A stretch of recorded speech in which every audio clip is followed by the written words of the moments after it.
How's it going, everyone? This is Jackie from King's Automotive, and today we're going to be replacing a clutch on a 996 Carrera. Previously, we had done one on a Carrera 4S. This is a Carrera 2, so rear-wheel drive. The customer is experiencing a lot of pulsation in the clutch pedal. Once you start letting it off the floor, it starts jittering. It does end up going into gear, but doesn't seem like it holds it if you start giving it a lot more load.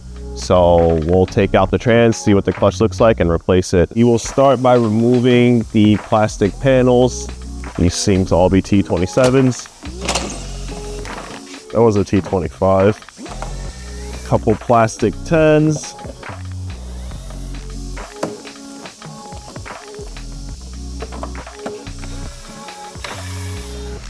The center one is all plastic 10mm nuts.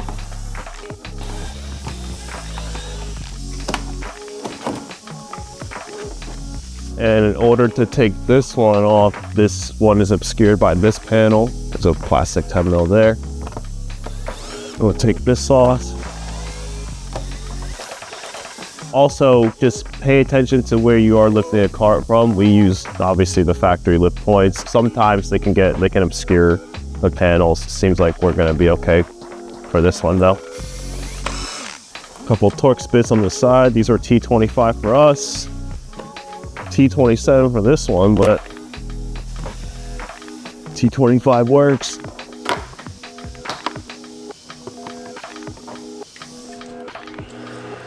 Next, we'll remove this cross brace. Should be 2 16s.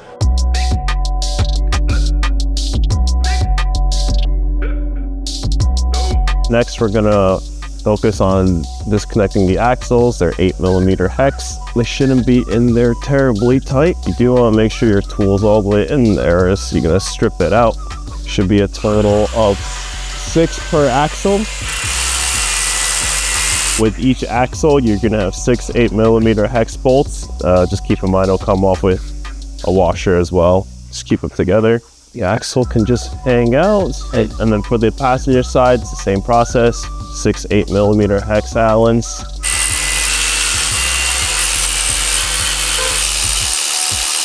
Next, we'll work on removing the shifter cables. They just pop off. You apply even pressure on both sides of the circle. Just get a needle nose, leverage it against the armature.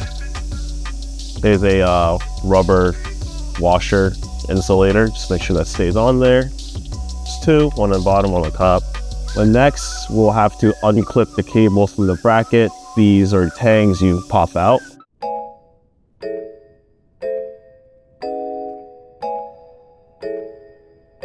There's these 2 tanks. All you gotta do is basically compress them in to clear these 2 little jagged edges. And then you put pressure on the back and it pops right out. It might be a little stuck because of corrosion and road grime and whatnot, but should be pretty easy. For the upper one, similar concept. It has some sort of little metal guard that was preventing me from squeezing the tabs in. So what I did was, you can kind of press in these 2 plastic black tangs, slid out the little the metal guard. And then once you get the metal guard out, you can squeeze the plastic, put pressure to the back of it and pop it off. There's also a wire here for a connector that clips into this plastic bracket. So just make sure you unclip that. Once you get both cables out the way, we'll just put this metal clip back in for safekeeping. After removing the cables, we'll unclip the sensor in the back over here. It's just a latch connector.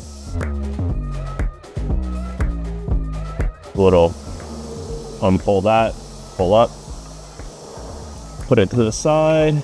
Should be it for this side of the transmission. We'll move on to the slave cylinder on the driver's side. There should be 2 13mm bolts that hold the slave cylinder to the bell housing and 2 brackets that hold the clutch line. So we're gonna try to attack it with a 1/4" ratchet. Get a 13mm on a 1/4" ratchet. We have somewhat of a longer one to give us leverage. It's gonna be hard to see, so you're kind of seeing with your hands. The lower bolt is kind of obscured. Once we get the 2 13mm out for the slave cylinder, we'll take out the 2 for the bracket, 13mm bolts as well.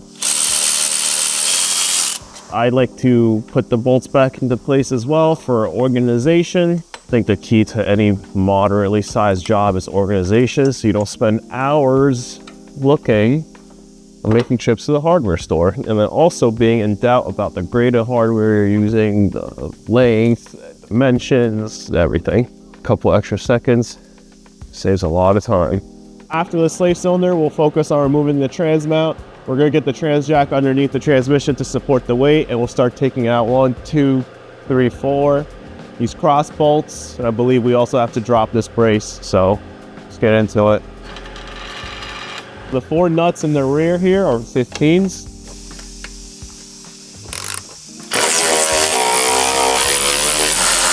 These 2 in the front are 15s as well. They are nut and bolt, so it will have to be counterheld. And there's a lot of tension on the bolts you could play around with. The weight of the trans, since that's what's holding it up.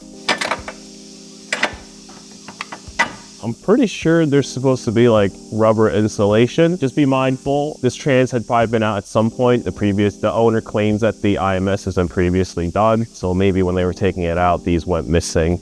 Not the end of the world, just in case of the difference between your car and the car we're working on, that's what it is. Just make sure you put those back. Now we'll move to this top brace. Technically the transmission is dropped down, but we're gonna be able to have enough room to slide it back. So we'll have to take this out. 2 15mm nuts. Seems the stud has come out with the nut, no big deal.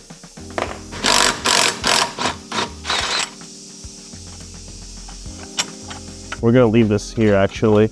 Once we start dropping the trans a little back, we should be able to snake it out. Next, we'll move on to the bell housing. Pay attention to the different lengths. Seems like there's 2 kinds of longs, 1 kind of short so far. This bottom right one, nut and bolted. For the bottom left one, on ours, it's a triple square. We'll just keep moving around the perimeter, around the 10 o'clock position. There is another 16 mil and another one at the 11 o'clock. Does not like the extensions.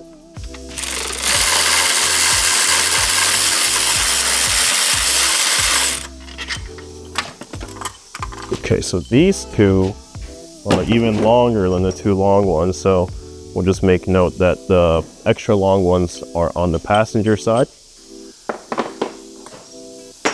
Driver's side, passenger side. 1, 2, 3, 4, 5, 6. So at the 12 o'clock position, of course, there is one last one. I can't really see it, but once we take out the bell housing, we'll close in on it. You can kind of see it from here. I'm just gonna get it out first. So how I'm doing this is I'm holding the ratchet with my right hand here, turning it with my left. And you have enough space to get a pretty long ratchet in there for leverage, so. Now we've got all our bell housing bolts out. Over here you can see the transmission is already starting to separate from the block. We're just gonna get screw jack here, support the weight of the block with the trans out, get the trans jack under the trans, and we'll start sliding it out. So once we get it into a position where the trans is kind of off this cross member, we're gonna start separating the transmission from the block. Again, there's a crevice that you can basically stick a pry bar into, start kind of coercing it out.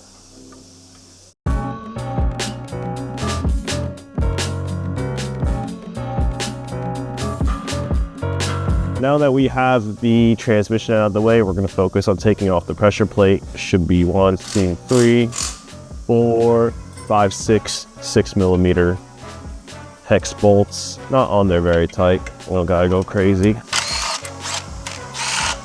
On the pressure plate, once you have the bolts off, it's held in by 3 dowels. 1, 2, and the third one up there. So at this point, we're just kind of sticking a pry bar in there, rocking it back and forth.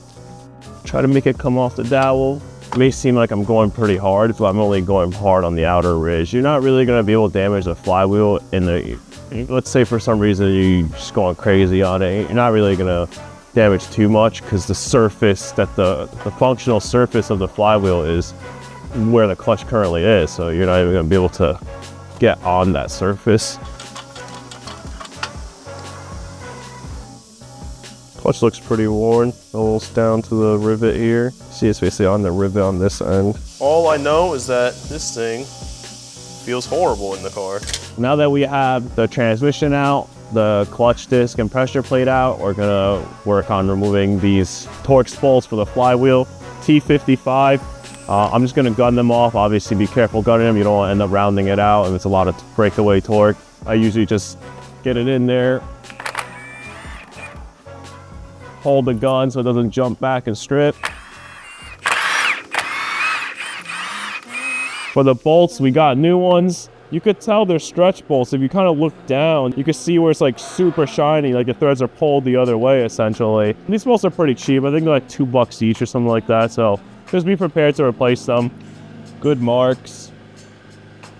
Probably a good time to replace. I think there's not a lot of places that will resurface to begin with nowadays, so typically it's just like replace. They say you're not really supposed to resurface dual mass flywheels, but I'm pretty sure you can. It's like some sort of special, there's like a process to it. It's different than solid flywheels. It's more so if you can find a machine shop that you trust near you to do it, then I would maybe go for it. But I think to not have to do double labor and to have like a guarantee on everything, I would just get a new flywheel. So for this one, we decided to go with a new clutch, new flywheel, all of that. And right now we're going to move on to checking the IMS bearing requested by the customer. Once we have the flywheel off, we've exposed it. There's an LN marking. The IMS bearing seems to have been done, and we'll start with the reassembly of the flywheel. I've marked it yellow here. On the back there is a dowel. You will want to line that up with the dowel here. The torque spec is 19 foot-pounds and 120 degrees. We're just going to loosely get it snugged down. Obviously tighten it evenly.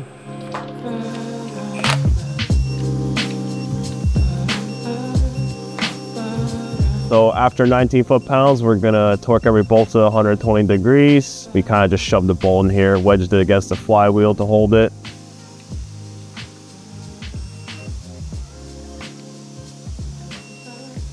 Next, we'll clean off the oil on the flywheel. We usually oil these up so they don't rust in the box. Just using brake cleaner, anything that's like alcohol based, you could probably get away with. We'll also clean off the pressure plate real quick. You can see that there's like lubricant. Okay, next we'll take our clutch disc. We're gonna throw on the clutch disc and the pressure plate. We've wiped off the pressure plate. On the clutch disc, it is important to note that there is a direction. It's labeled on the clutch itself. This says gearbox side, so obviously transmission faces the front, so we're going to install it like this. Gearbox side faces towards the front of the car. These pressure plate bolts, they are 17 foot-pounds. I don't think it specifies Loctite. I just always use a little bit, regardless, and applications where there's a lot of vibration. The gearbox side is going to face the pressure plate. 3 alignment dowels, equidistant from the bolt holes. Just line it up with the pressure plate.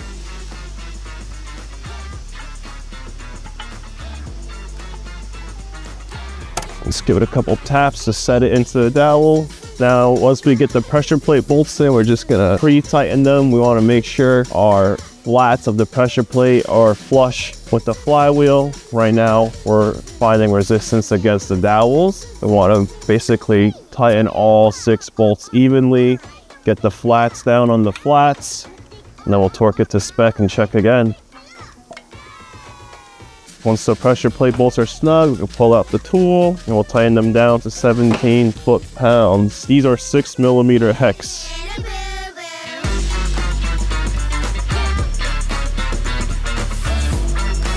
If you're over by a little, like it hits 18, sometimes you'll be fine. You don't have to redo everything. As always, I always double pass them just to make sure. Sometimes you might be fighting the resistance of the dowels or something. Always good to make sure that all the torque values are consistent with each other. Obviously, feel it out too. Now we have the trans propped up. We'll just service the throwout bearing. Just presses out. Little plastic detents. This thing honestly looks pretty fried. Clean it up real quick. Same thing, you got 2 plastic detents. Just pop it in. Clutch kits will come with a little bit of the grease. I usually put some on the input shaft. You don't want to go crazy and end up getting it on the clutch disc and all that, but it's nice to just keep moving parts that make contact a little lubricated. Like to put some on the ball here, put some where the slave cylinder meets. Check the good movement, no binding, everything's clipped in. And then we'll be ready to put the trans back in. Kind of just let this bracket chill in there. This kind of gets in our way later on to try to snake it in. So this cross brace over here kind of gets in the way of this ear on the transmission. Just careful for that. And that seems to be it. There's also an ear on this side, but we cleared this no problem. I'm sure if you clear one side, it makes the other side a little harder kind of deal. That's basically it. Obviously, watch out for the axles. If you're having insane excessive force while trying to raise the jack, maybe stop and take a look. But doesn't seem to really be any obstructions, honestly. Watch out for these hoses. You don't snag them and rip them. Right now, we're trying to get the input shaft into the clutch disc, through the pressure plate, into spline, into the clutch disc, and into the pilot bearing. Once you're like 80% of the way in, you can use the bolts to gently suck it in. Obviously, if there's massive resistance you're binding, don't just keep bolting it in, but it should slide in pretty smoothly. So we'll start working on that.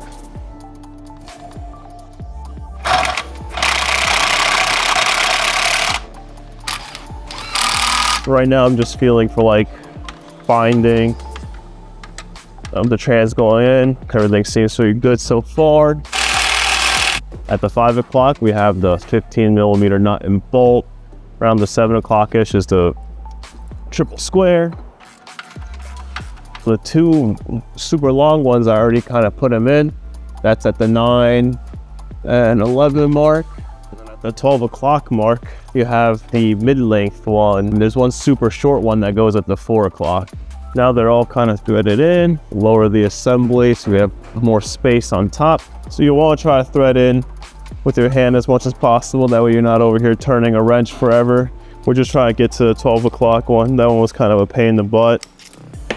It doesn't really want to go on my hand. Now we got the bell housing all bolted up. I'm still gonna keep the rear drop down so I have more access to put my hand up here for the slave cylinder. Two 13mm bolts, they go into the trans this way. The slave cylinder might be a little tricky since you'll have to fight it a little. This is gonna take some effort. Hard to see, but you're gonna have to basically compress the slave cylinder and get the bolt out at the same time. Next, the slave cylinder has a little bracket.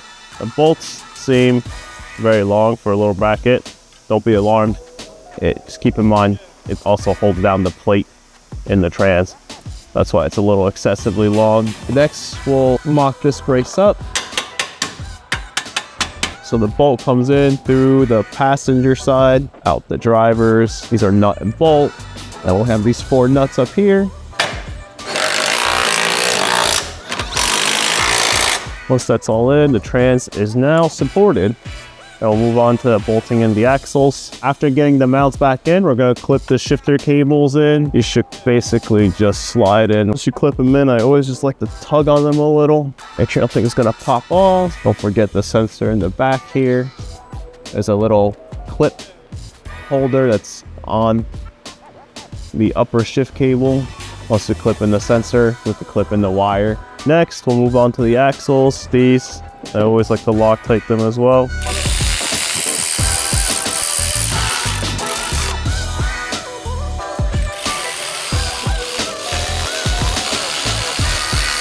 We're gonna start tightening down the axle bolts. If it's an 8mm hex, it's 60 foot-pounds.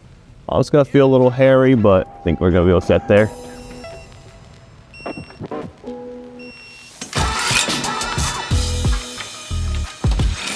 After getting that brace on, we'll move on to splash shields.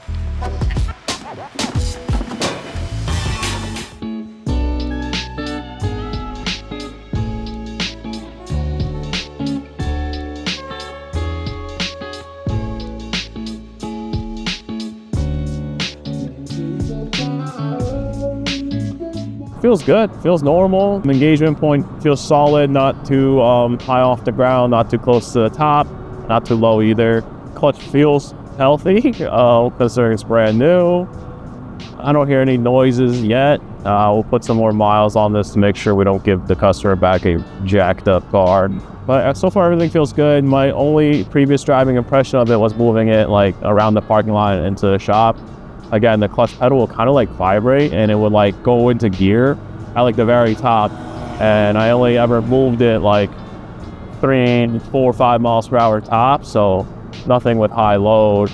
But it definitely felt like if I gave it any remote like acceleration or load, it probably would have slipped. I'm actually quite surprised with how bad the clutch pedal felt. I'm surprised that the owner was able to drive it here.